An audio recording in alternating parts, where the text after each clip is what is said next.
Hello students, आज हम बात करते हैं चैप्टर नंबर 1 की क्लास 10th की साइंस की। तो हम पहले एक बात करेंगे, ठीक है। तो हमारे पास सबसे पहला एक्सरसाइज का सवाल है, which of the statement about the reaction below are incorrect. यानी कि जो हमारे पास ये रिएक्शन दी हुई है, इसको रिगार्डिंग ये चार स्टेटमेंट है, इन चार स्टेटमेंट से कौन सा स्टेटमेंट इनकरेक्ट है। क्या बेटा जी? इनकरेक्ट। देखते हैं। First is lead is getting reduced। क्या जो lead है वो रिड्यूस हो रहा है? बिल्कुल गलत, यानी कि ये स्टेटमेंट रॉन्ग हुआ। Carbon dioxide is getting oxidise, बिल्कुल भी नहीं है, कार्बन डाइऑक्साइड गलत। Carbon is getting oxidise, yes, carbon का क्या हो रहा है, यहां से यहां तक ऑक्सीडेशन हो रहा है। क्या हो रहा है? ऑक्सीडेशन। उसी तरह से, ठीक है। अब बात है नेक्स्ट, क्या मेरे पास, lead oxide is getting reduced, yes, जो लेड ऑक्साइड है हमारे पास वो क्या हो रही है? रिड्यूस हो रही है। क्या हो रही है बेटा जी?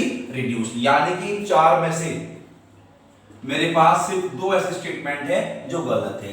यानी कि इसमें देखते हैं ए बी, यस, ठीक है, और यहां पे आप कर लो ए सी कर लो। तो हमारे पास कौन सा है? यानी कि ए हमारा करेक्ट आंसर है, क्योंकि इसमें जो कॉम्बिनेशन दिए हुए हैं वो कौन सा सेट है? सिर्फ हमारा फर्स्ट सेट है, यानी कि ए एंड बी।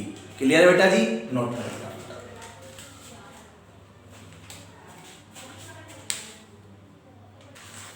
तो बेटा जी हमने लास्ट सवाल में बात की थी सब्जेक्ट उसकी ऑब्जेक्टिव की, उसी तरह से हम बात करेंगे इसमें कि हमें रिएक्शन दी गई है Fe2O3 + 2Al gives alumina + 2Fe। ये बताओ, the above reaction is an example of combination reaction, double displacement reaction, decomposition reaction, displacement reaction. ये कौन सी रिएक्शन है? तो बेटा जी तुम आपको ये सब छोड़ दो, अपने हिसाब से बताओ क्या हो रहा है।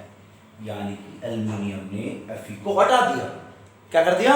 हटा दिया, भूल बैठ गया। यानी कि एल्युमिनियम ने इसको डिस्प्लेस कर दिया। एल्युमिनियम ने आयरन को क्या कर दिया? डिस्प्लेस। और क्या बना दिया? एल्युमिना। और आयरन को अलग कर दिया। तो ये क्या हुआ? डिस्प्लेस। क्या हुआ? डिस्प्लेस। यानी कि कौन सी है? Displacement reaction. कौन सी है? Displacement reaction. तो हमारा आंसर क्या हो जाएगा? डी। कौन सा आंसर है हमारे पास? डी आंसर है। क्लियर है या नहीं है? नोट करो।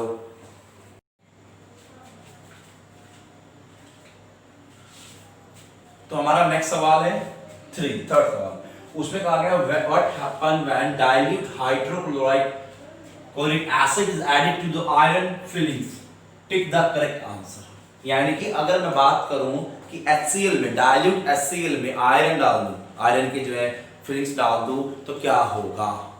चार ऑप्शन है बेटा। पहला option, hydrogen gas and iron chloride are produce. अच्छा, दूसरा क्या है? Chlorine gas and iron hydroxide are produce. Third one कुछ नहीं होगा, no reaction. Fourth, iron salt and water are produce. तो बेटा जी हमें पता है कि जब भी हम आयरन को, इसको बेटा जी आयरन को HCl में डालेंगे, क्या डालेंगे? HCl में डालेंगे, तो क्या बनेगा? आयरन क्लोराइड बनेगा, फेरस क्लोराइड बनेगा और H2 गैस रिलीज होगी। क्या होगी बेटा जी? H2 गैस रिलीज, यानी आयरन क्लोराइड और H2 गैस का रिलीज होना। तो आंसर क्या होगा बेटा जी? फर्स्ट होगा। क्लियर है या नहीं है? अब नेक्स्ट सवाल क्या है? What is a balanced chemical equation? Why should chemical equation be balanced? Balance की केमिकल इक्वेशन क्या होती है और उन्हें हम क्यों बैलेंस करते हैं? क्लियर है? तो बेटा जी बैलेंस्ड इक्वेशन वो होती है जिसमें हम नंबर ऑफ एटम्स को बराबर इक्वल कर देते हैं, राइट हैंड साइड भी और लेफ्ट हैंड साइड भी। ठीक है बेटा जी, उससे हमें बहुत कुछ हेल्प मिलती है, जैसे कि लॉ ऑफ कंजर्वेशन ऑफ मास का पता रखना, दूसरा हीट चेंज का होना। ठीक है बेटा जी, तो इससे हमें आइडिया लग जाता है। तो व्हाट इज, तो बैलेंस इक्वेशन क्या होगी? A chemical equation is balanced so that the number of atoms of each type involved in the chemical reaction are same on the reactant and product sides of the equation। यानी कि दोनों side पे atoms का, number of atoms का equal होना। क्या होना? Equal होना। और साथ में स्टेट का भी मेंशन करना कि हाँ फिजिकल स्टेट क्या है, सॉलिड है, लिक्विड है। ठीक है बेटा जी, तो ये क्यों जरूरी है? Why should chemical equation be balanced? तो हमारे पास क्या है कि to validate the law of conservation of mass. ठीक है बेटा। नेक्स्ट सेकंड क्या है, it tell us about the physical state of the reactant and products. Third is it tell us about the heat change, reaction endothermic है या exothermic है, इसके बारे में हमें आइडिया देता है। क्लियर है। अब हम बात करते हैं सवाल नंबर 5 यानी कि नेक्स्ट सवाल पे, ठीक है।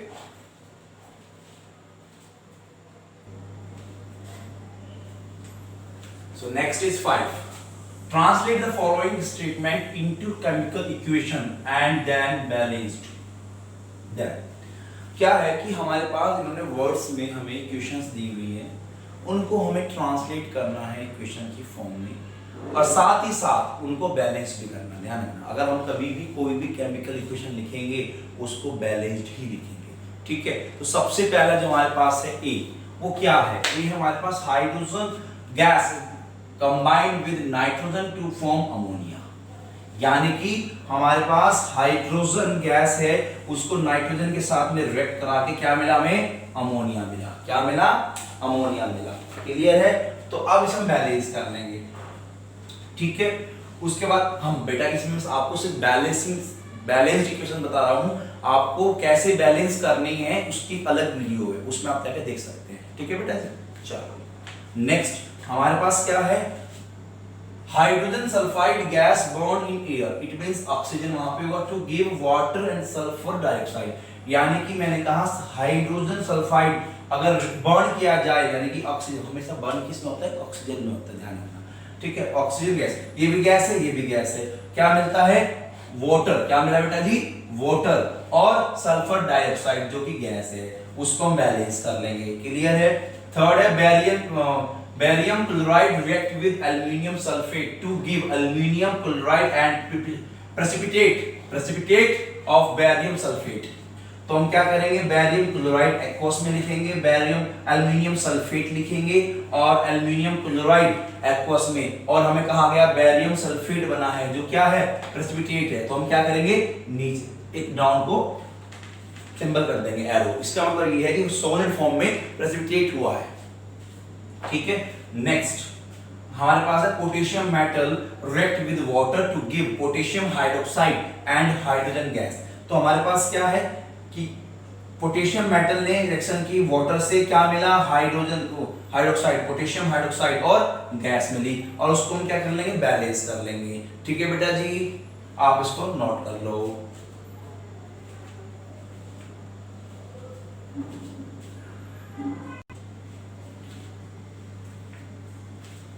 तो हमारे पास अब सवाल है 6, इसमें क्या करना है, बैलेंस करना है। हमारे पास 4 इक्वेशन है, उनको बैलेंसिंग में करना है। मैंने लास्ट सवाल में आपको कहा है कि बैलेंसिंग कैसे करनी है, उसकी अलग वीडियो है, आप वहां भी देख सकते हो, यहाँ भी मैं आपको बता देता हूँ कैसे बैलेंस करनी है, ठीक है बेटा जी।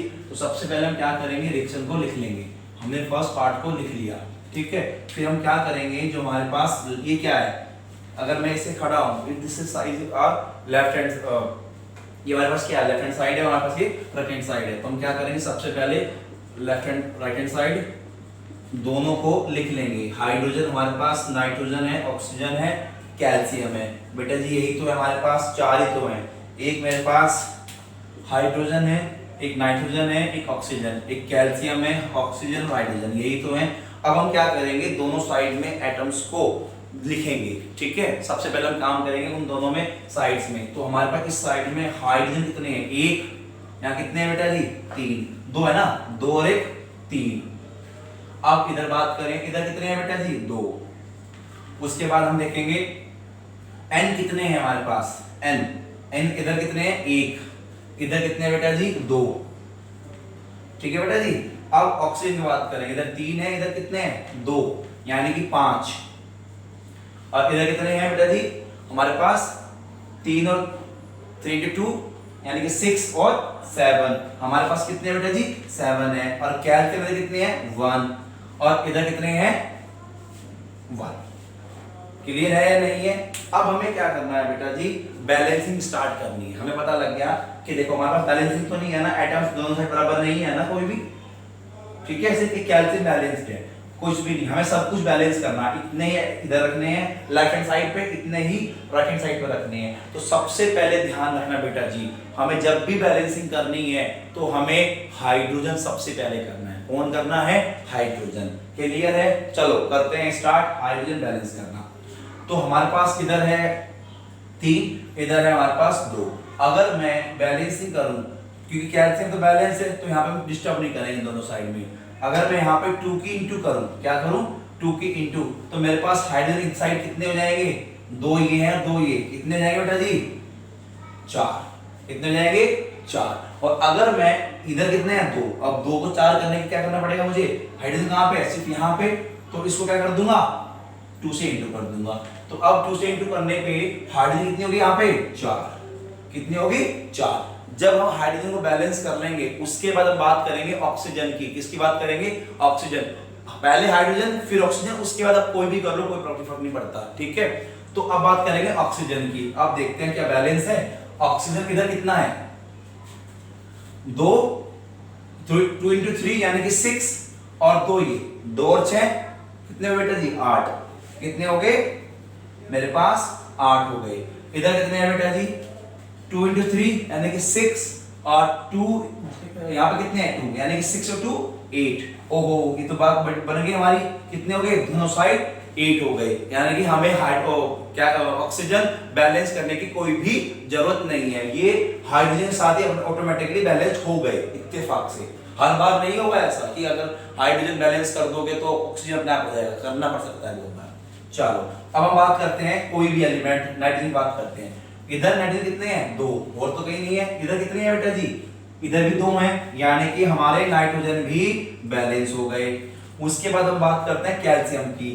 यहाँ भी बैलेंस 1 है और यहाँ भी 1 है, यानी कि हम कह सकते हैं कि हमारे पास सारे के सारे जो एलिमेंट्स हैं वो इक्वल हो गए। और अगर इक्वल हो गए तो we can say that it is a balance equation, it is a balance equation. Please इसको नोट कर लो, फिर हम चलेंगे नेक्स्ट पे।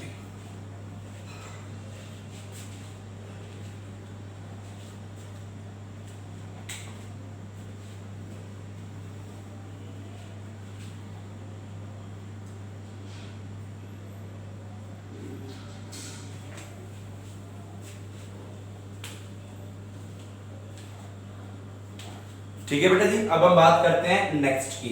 तो ठीक है बेटा, मैं यहां से इसको रब कर रहा हूं।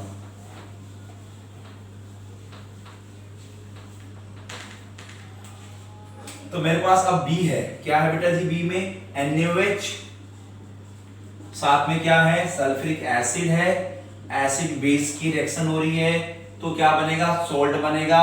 क्या बनेगा बेटा जी सोल्ट बनेगा और जल बनेगा, यानी कि पानी बनेगा, वो ही बना। बेस एसिड की रिएक्शन करके सोल्ट बनता है और वाटर बनता है हमेशा, ठीक है। अब इसको बैलेंस करने के लिए पहले हम वही करेंगे, कितने मेरे पास सोडियम है, सल्फर है, हाइड्रोजन है, ऑक्सीजन है। सोडियम, हाइड्रोजन, ऑक्सीजन, सल्फर, ठीक है। अब हम क्या करेंगे लेफ्ट हैंड साइड पे, राइट हैंड साइड पे, ठीक है, बैलेंस कर लेते हैं। तो बैलेंस करने पे हमारे पास क्या हो जाएगा बेटा जी, Na कितना है इधर 1, इधर कितना है बेटा जी 2। सल्फर थोड़ी स्पीड में तेज कर रहा हूं, इसलिए घबराने की टेंशन मत लेना, ठीक है। सल्फर इधर कितना है 1, इधर कितना है 1। हाइड्रोजन कितना है इधर 1 और 2 यानी कि 3, इधर कितना है 2। ऑक्सीजन कितना है 1 और 4 यानी कि 5, इधर कितना है बेटा जी यानी कि 5। क्लियर है या नहीं है? अब इसमें क्या बैलेंस नहीं है बेटा जी, इसमें बैलेंस नहीं है आपका एक तो नाइट्रोजन, एक बैलेंस नहीं है आपका हाइड्रोजन, बाकी बैलेंस जो है या नहीं है। चलो फिर क्या करना स्टार्ट, सबसे पहले हाइड्रोजन बैलेंस करनी है। क्या बैलेंस करनी है हाइड्रोजन। तो हाइड्रोजन बैलेंस करने के लिए हमें क्या करना है, सबसे पहले यहाँ पे 2 की इंटू करनी है। तो जैसे 2 की इंटू इधर करेंगे, क्योंकि है ना, तो 2 और 2 4, कितने हो गए यहाँ पे 4 हो गए। और इधर भी अगर मैं 2 की इंटू कर दूं तो क्या हो जाएगा, हमारे पास क्या हो जाएगा हाइड्रोजन 4 हो जाएंगे। और बाकी हमारे पास अब बात करते हैं सल्फर की, इधर भी 1 है, इधर भी 1 है। सोडियम इधर 2 है, इधर 2 है, यानी कि ये भी बैलेंस हो गए। उसके बाद बात है ऑक्सीजन की, इधर कितने हैं 2 और 4 6, इधर कितने हैं 2 और 4 और 2 6, यानी कि हमारे पास ये क्या हो गया बैलेंस इक्वेशन आ गई। क्या आ गया बेटा जी, बैलेंस इक्वेशन आ गई। ठीक है बेटा जी, फटाफट बता दो उसको।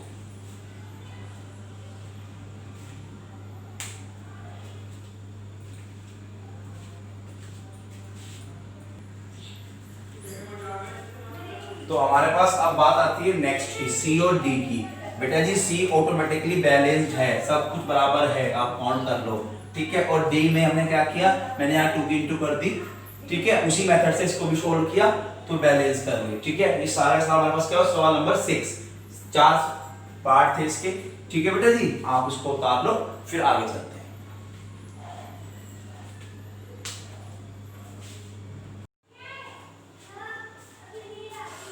हमारा नेक्स्ट सवाल है, write the balanced chemical equations for the following reaction. 4 reaction दी हुई है वर्ड्स में, उनको हमें बैलेंस भी करना है, साथ में इक्वेशन की फॉर्म में लिखना है।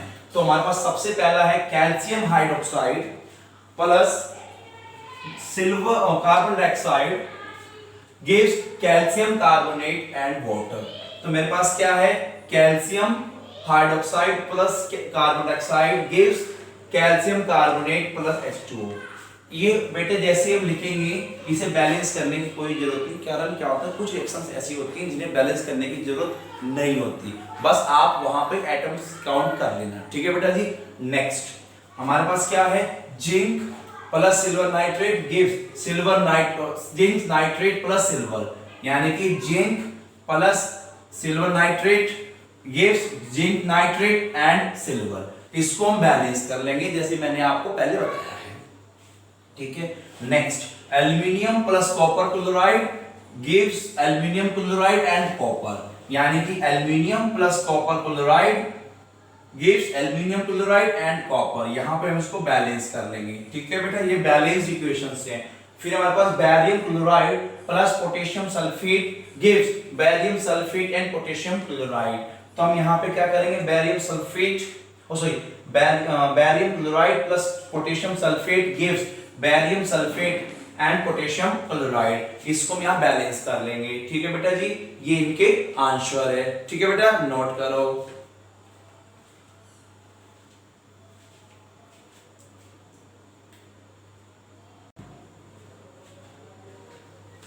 नेक्स्ट है हमारे पास 8, right the balance chemical equation for the following and identify the type of reaction in each case. यानी कि हमें क्या करना है, इक्वेशन को बैलेंस भी करना है और हमें बताना है कि इक्वेशन की आइडेंटिफाई करना है किस टाइप का है, डबल डिस्प्लेसमेंट है, कॉम्बिनेशन है, या डिस्प्लेसमेंट है, या फिर डिकम्पोजिशन है, इस तरह से ऑक्सीडेशन है, रिडक्शन है, ये कौन सी टाइप की रिएक्शन है वो भी हमें बतानी है। सबसे पहले हमारे पास है potassium bromide plus barium iodide gives potassium iodide barium bromide. यानी कि अगर हम इक्वेशन को लिखे KBr KiBa और बैलेंस करने के बाद में हम एक चीज नोटिस करें कि Br देखो कुछ नहीं हुआ है, एक दूसरे को रिप्लेस कर दिया, डिस्प्लेस कर दिया, यानी कि दो ने, भाई यहाँ पे क्या था, ब्रोमाइड यहाँ था, यहाँ चला गया, आयोडाइड यहाँ था, इधर चला गया, तो क्या हुआ, it is A double displacement reaction. क्या है ये, डबल डिस्प्लेसमेंट रिएक्शन, ठीक है। Next zinc carbonate gives zinc oxide and carbon dioxide, यानी कि एक ने दो में टूट गया, टूट क्या मतलब डिकम्पोजिशन हो गया, डिकम्पोज हो गया, ठीक है।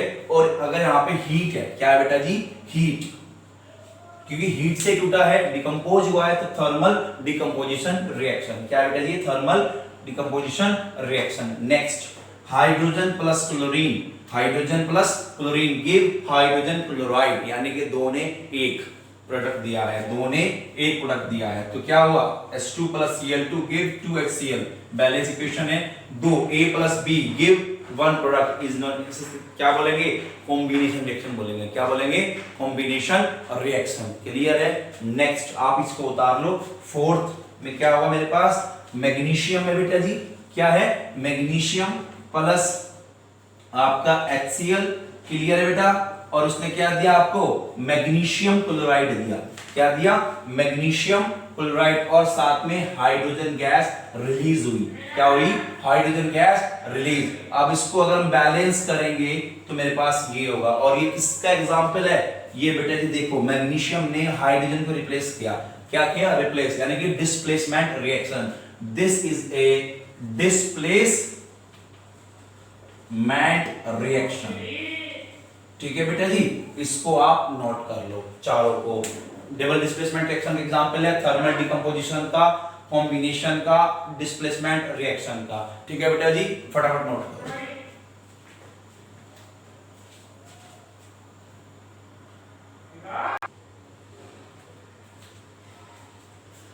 तो नेक्स्ट है हमारे पास what does one mean by exothermic and endothermic reaction, give example. हमें एंडोथर्मिक क्या होती है, एक्सोथर्मिक रिएक्शन क्या होती है, इनके बारे में बताना है। ठीक है बेटा जी, तो हम बात करते हैं इन रिएक्शंस के बारे में। तो बेटा जी हीट जिसमें रिलीज होगी या किसी में एब्जॉर्ब होगी, किसी में रिलीज होगी या एब्जॉर्ब होगी। तो ध्यान रखिए जिन रिएक्शंस में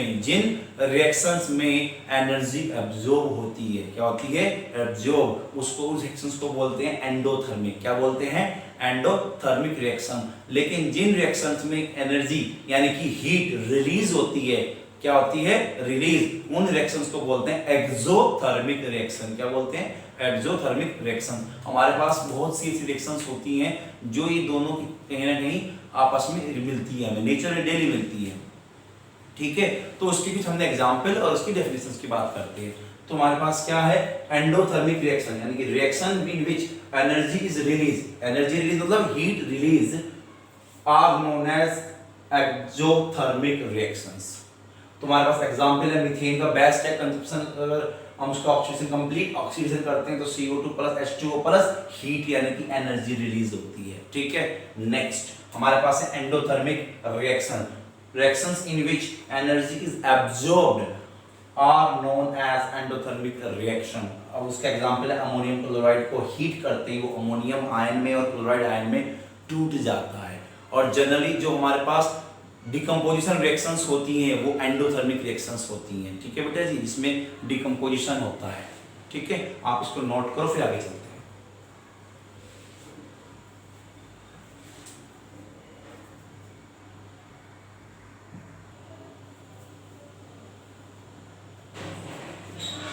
नेक्स्ट हमारे पास 10, why is respiration consider an endothermic reaction. जो रेस्पिरेशन है वो एक्सोथर्मिक रिएक्शन क्यों है, एक्सप्लेन करना है। कैसे एक्सप्लेन करेंगे बेटा जी, इसको इस तरह समझिए, हम खाना खाते हैं, हम क्या कोई भी लिविंग ऑर्गेनिज्म है वो खाना खाती है, तो खाना खाने के बाद हम उस फूड को क्या करते हैं, ब्रेक डाउन करते हैं इनटू, जो फूड है वो ब्रेक डाउन होता है ग्लूकोज में बाय डाइजेस्टिव सिस्टम के। जो ये ग्लूकोज है ये बर्न होता है विद ऑक्सीजन, यानी कि ऑक्सीडाइज्ड होता है O2 के साथ, इसके साथ O2 के साथ जो हम लेते हैं सांस में, और कन्वर्ट होता है कार्बन डाइऑक्साइड में, किसमें, कार्बन डाइऑक्साइड में। साथ ही साथ एनर्जी रिलीज भी होती है। क्या होती है, एनर्जी रिलीज। यानी कि किसी रिएक्शन में अगर एनर्जी रिलीज है तो क्या होगा, एक्सोथर्मिक, यानी कि जो ये रिएक्शंस हैं हमारे पास ग्लूकोज से ऑक्सीजन से रिएक्शन करने के बाद कन्वर्ट होना कार्बन डाइऑक्साइड में H2O में, क्या मिलता है, एनर्जी। ये क्या कहलाएगा, आपका एक्सोथर्मिक रिएक्शन कहलाएगा। यानी कि we can say that the food taken by us is broken down into glucose by the digestive system. This glucose so form is slowly oxide to carbon dioxide and water with the release of heat energy. This reaction name is respiration. Thus respiration is exothermic reaction. बात समझ में आई, यानी कि जो respiration reaction में energy का release होती है, क्या होती है, एनर्जी भी तो एनर्जी मिलती है, तो वो क्या है हमारे पास, क्या कहेंगे, इसलिए क्या कहेंगे उसको हम एक्सोथर्मिक रिएक्शन कहेंगे। क्या कहेंगे, एक्सोथर्मिक रिएक्शन। क्लियर है बेटा जी, नोट कर लो उसको अच्छी तरह से।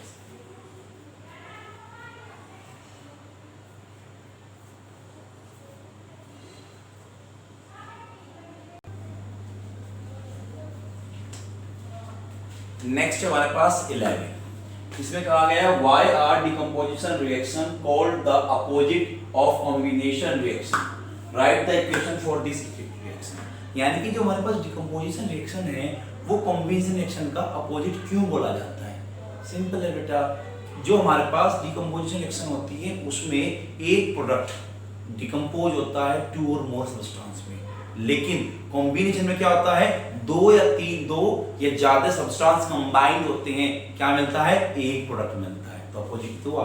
यानी कि अगर मैं बात करूं A plus B gives product, हाँ या ना, और ये क्या हुआ कॉम्बिनेशन।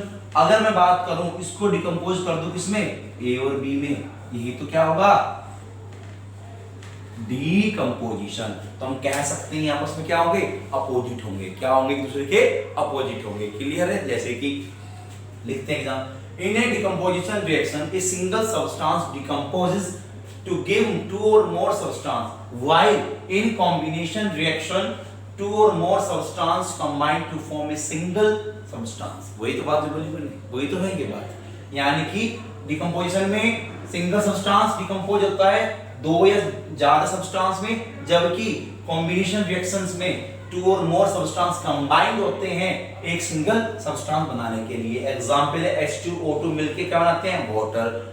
यानी कि ये किसका एग्जांपल हो गया कॉम्बिनेशन का, किसका एग्जांपल हो गया कॉम्बिनेशन का एग्जांपल हो गया। कंबाइन हुआ ना तो हम क्या बोलेंगे इसको कॉम्बिनेशन रिएक्शन।